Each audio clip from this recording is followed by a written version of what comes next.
Welcome to Search for Signs. My name is Gary Willing.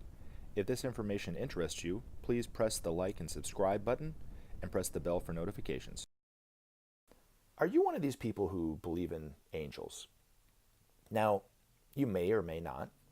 A lot of Christians believe in their angels and pray to angels even. A lot of New Age type of thinkers and feelers believe that their angels guide them and get all sorts of wonderful messages from their angels and so forth. You might not take it that far, but you might believe in angels, right? I don't know, right? Now, there have been literally thousands of angel sightings over the years, whether they're reported by the media or not. Anything from people who are passing on and dying in hospitals, report seeing angels or communicating with angels the day or the night before they pass away or something like this. A lot of times people are cured from those same diseases after having an angel sighting. Other people, they might be in an accident or a plane crash or earthquake or a great storm or something like this and really hurt, and here comes an angel to help comfort them or even save them in a lot of ways.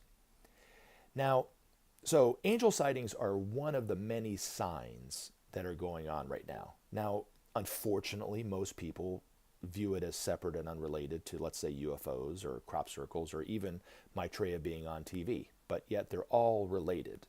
And so, but according to my information, and I'm only saying it like this because I don't want, how do I say this? I want you to think for yourself. So if you believe the angels are different than what I'm about to tell you, then that's your business too, I guess, But according to esotericism and according to my information, there's a lot of misinformation about who and what these angels are and these angel sightings themselves. Okay, so what do I mean by that? Well, let's break it down for you. Now, according to the masters, there are two great evolutions on our planet. One is the human evolution, which we're all a part of, right? We know a lot about that one. We evolve over the course of many lifetimes by generating our own karma, our misuse of our own actions and so forth, and having to learn the lessons that way.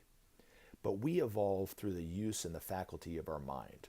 The more we think, the more we create, the more we serve, the more we have the evolution in our own hands, so to speak, and we start to evolve and burn through our karma and so forth, the more we evolve. That's the way we do it. It's a very, between these two paths, according to the masters, it's the most difficult path to take, but this is the one that we're on. Now, the masters view and they refer to humanity as the sons of mind. And it's not a slap in the face of being a woman. It's just we are more we have a more of a masculine energy. It's an energy, not a gender, but it's a masculine energy. The mind, the use of the mind is more of a masculine energy than the other evolution, which is the angelic or diva evolution. Divas, they call them divas in the East, but they're talking about the same beings. The masters refer to them as the daughters of feeling. Now, as we evolve through the use and faculty of our mind, they evolve through the use of feeling. So the more that they feel what's going on in the moment, the more they evolve. Henceforth, according to the masters, I have to take their word for it. I don't have any experience with this, but it's apparently an easier path to take. Unfortunately, you and I are stuck on the harder path. So we get knocked on the head a few times and we have to, keep getting back up, but they actually are different. Now, there are subhuman divas. They're the builders of nature and so forth. So even our physical bodies are built off of these divas. And so when we drink too much or smoke too much or get too much sleep or whatever, these divas go out of sync from us. And so we have to learn how to control the divas of our body. It's more of a subconscious thing, but we have to control it. Now, when we build a cup or put together a car or make machinery or build a house or a skyscraper or whatever we build, unbeknownst to most people, it's the diva kingdom and these subhuman divas that are actually building it along with us. They're responding to our thought and building it, and they are the ones that keep the table and the chair in place and keep the form and function of it. And where science would say it's just matter, the nature of matter, or the nature of solid matter, right? It's actually the divas that are doing it. So we don't see the divas keeping it together, but they're actually keeping the whole system together. Same thing with trees. They build trees and flowers and weeds and all that kind of stuff are all built by these divas. Now, those are the subhuman divas. And then there are divas on the same level and consciousness of all of us. And then there are divas that have a greater consciousness than humanity, maybe on the level of a master. And then there are archangels that are on the level of Maitreya or above Maitreya. And then there are even divas that ensoul the entire planets and so forth. So each planet is ensouled by a large, great, very, very massive diva called a logos. And even solar systems are ensouled by a logos. And galaxies are ensouled by even greater logos and so forth. But they're divas. Excuse me. So that is, according to the masters, that the relationship that kingdom has with the human kingdom for now is they respond to human thought. They respond when a nation attacks another nation, like the United States, for instance.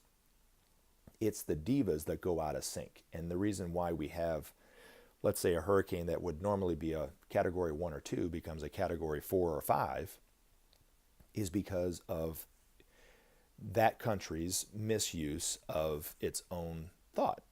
And so when there are weather patterns that go out of sync and so forth, it's because of humanity's misuse of their own thought faculties that causes these divas to go out of sync. So the only real relationship that we have with these divas is they respond to our thought, is really what it amounts to. They don't teach us anything. They don't really heal us of anything. Our guardian angels don't even have really any real sentimental connection between us that most people would think. Now, angel sightings do exist. So what's going on? What is actually happening with this? Now, there are these angel sightings, like I was saying, is one of the many signs that are going on in the world, just like, crosses of light. Now, without exception, every time that a person has an authentic angelic sighting, it's one or other of these masters that are doing it. So when people have, feel this love and this connection, or they might get a wonderful, inspirational message from an angel, or they're in an accident or pinned down by a car or something like this, and until the EMTs can get there, an angel visits them or so forth and comforts them and eases their pain, or if they're about to die, eases their pain, but, or maybe heals them or something. You know what I'm talking about. Without exception, it's always one or other of these masters. Now, they might consciously appear like an angel to somebody to make it easier for somebody to accept that they're there, especially if you're like half asleep in your bedroom, right? Wouldn't it be a little easier to accept the the fact that there's a winged creature in your, as strange as that would be, right? A winged creature in your bedroom rather than a Middle Eastern man with a turban just standing there with a business suit. I don't know. Maybe it isn't. I don't know. But other times, unbeknownst to most of us, our imagination is very powerful. So we might think we see them with wings, or we might think that they're actually giving us wonderful messages when they're not saying anything. They're just there, right? So it just depends on how authentic it is and but angel sightings do exist. And they're, a lot of times when people are about to die in a hospital, they might tell their family or doctors or nurses that their angel came to them last night. Well, without exception, if that's a real angel sighting and not just somebody's imagination, it's always one of the masters. It's never an angel from the angelic kingdom. They don't have that kind of relationship. But like I said, angel sightings do happen. Anyway, in the meantime, and as always, take action. Help SOP save our planet. Thanks for listening, and we look forward to talking to you again in future videos. Have a great day.